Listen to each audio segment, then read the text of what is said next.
Going to take a look right now at this big splotch of planets that we have going on in Leo. So, right now, the moon, Mars, and Venus are all right next to each other in Leo. And also, the sun and Mercury are both making their way there. Mercury will get there first, but Venus is about to go retrograde. So it's going to be, it'll actually move back into the crab and then move forward back in Leo. But it's going to be in Leo for a little bit because it's moving forward, then it kind of stops, and then it's going to do this thing, and then it's going to move forward again. But currently, big splotch. Everyone's having a party in Leo. So let's just see what this means for us humans and our base card.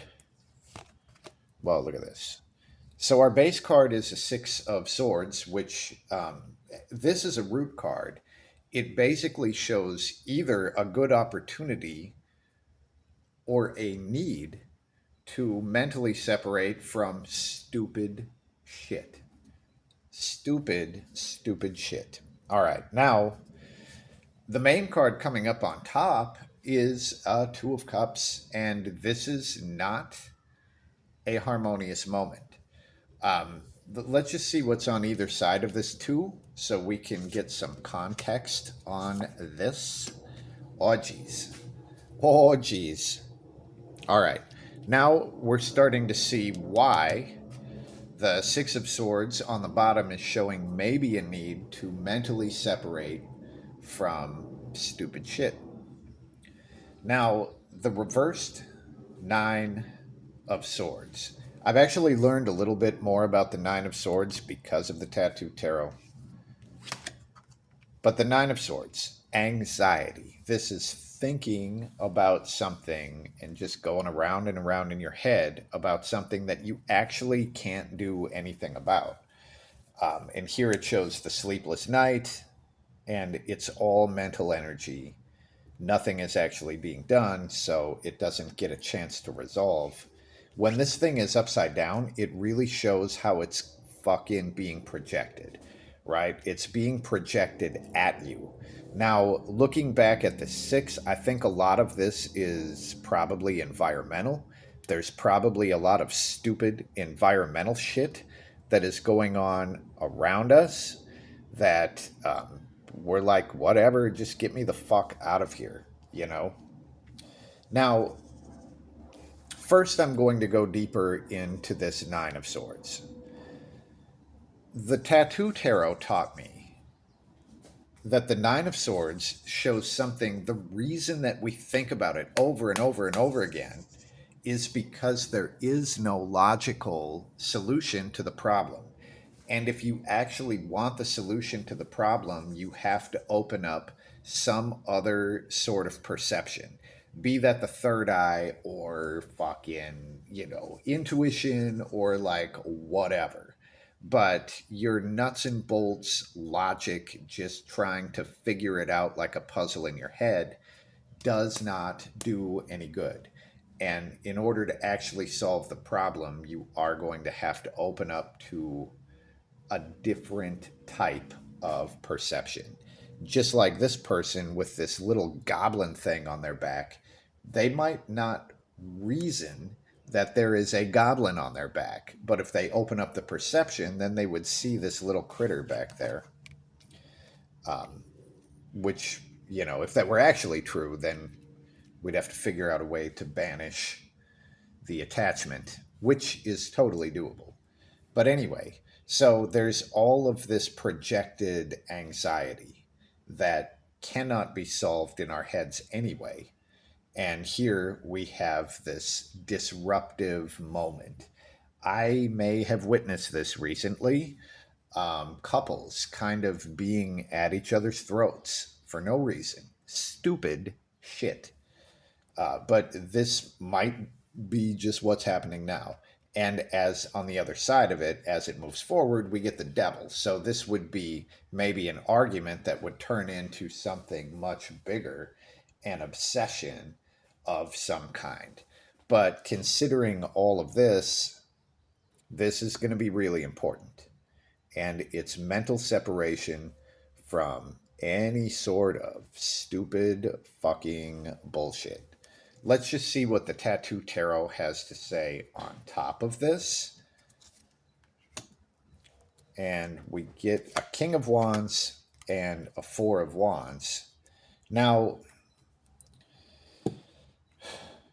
this is a tall order. I mean, considering this backdrop that the Deviant Moon has given, so the Four of Wands is pretty much peace, right? And it's also shared commitment.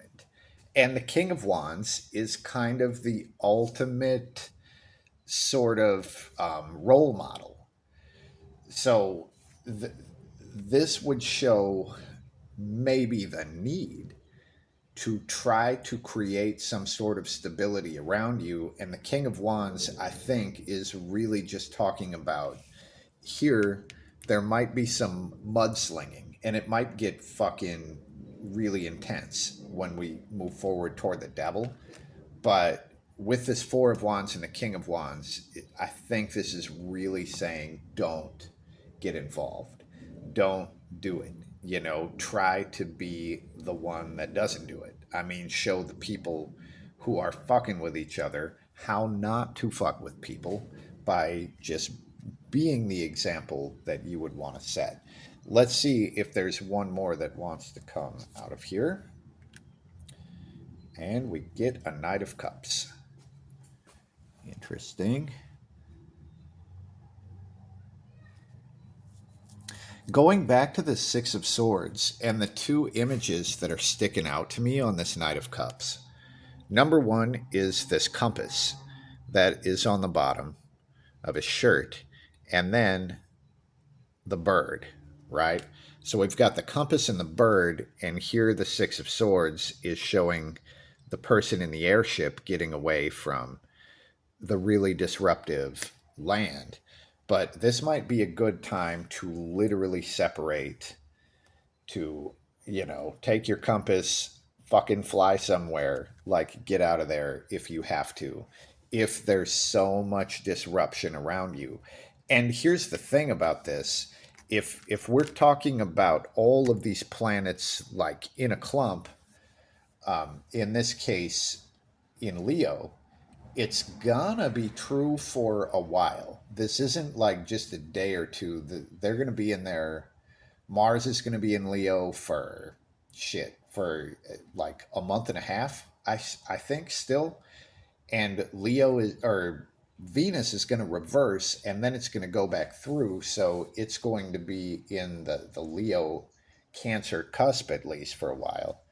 I mean the crab, not the other word. So also the Sun and Mercury are both working their way through the crab toward Leo. So this shit, it's just going to be going on for a while, right?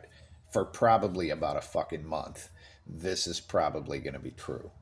And if you find yourself surrounded by too much stupid shit, this is showing don't feed it, right? And it might be a good idea to just get the fuck out of there. And especially the Knight of Cups is this sort of spiritual seeker. So if you have had some sort of pull to another place, it might be a good time to go there. Now, I just want to pull another card on this devil because this looks like it could become really problematic. And the card we get is the reverse Queen of Cups. Now, what I was trying to figure out is how to do something about it. Let's say either within yourself or in your environment, there is this sudden obsession. And if we go back, this would be probably, you know, more just territorial, stupid shit. The Queen of Cups reversed. So here's the loving, devoted mother. When it's reversed, there's no devotion given to it. And again, I'm saying just don't feed it. Don't feed it anything. Don't give it your devotion to try to fix it or any of that. Just get the fuck out of there. Give it nothing. So, right. I guess, well, I'll pull one more just to see what is hidden, what I didn't ask about this big clump of stuff in the heavens. What else do we have? And we get the Three of Swords. So, also some heartbreak and betrayal. The root card that was here when I pulled that three was the Ten of Cups. So this might be heartbreak and betrayal within the family. But sprinkle that on top. So that's what we have.